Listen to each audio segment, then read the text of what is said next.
नमस्कार शेतकरी मित्रांनो, मी आदेश सुरेश फुलसुंदर, गुरुकृपा ॲग्रो एजन्सी राळेगण खरपाळ. शेतकरी मित्रांनो, जर तुमच्या उसाचा फुटवा होत नसेल, उसाला काळूक येत नसेल, तर त्यासाठी मी बेस्ट असा खताचा डोस आणलाय.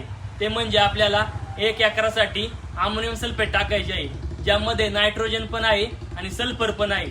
नायट्रोजनमुळे उसाची वाढ होते, सल्फरमुळे जमिनीचा पीएच हा मेंटेन राहतो. आणि दुसरं म्हणजे 10-26-26, ज्यामध्ये पोटॅश आणि फॉस्फरसचं प्रमाण जास्त आहे. फॉस्फरसमुळे काय होतं, उसाचा फुटवा आणि चूड चांगला होतो आणि पोटॅशमुळे उसाची एक समान वाढ होते.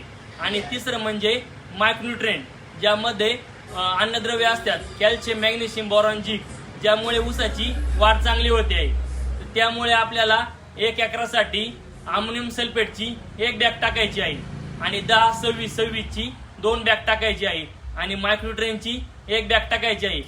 याचं एकत्र मिश्रण करा आणि ऊस पिकाला टाकून द्या, जेणेकरून उसाचा फुटवा चांगला होईल, काळुकी चांगली येईल आणि उसाचा चूड पण चांगला होईल. धन्यवाद.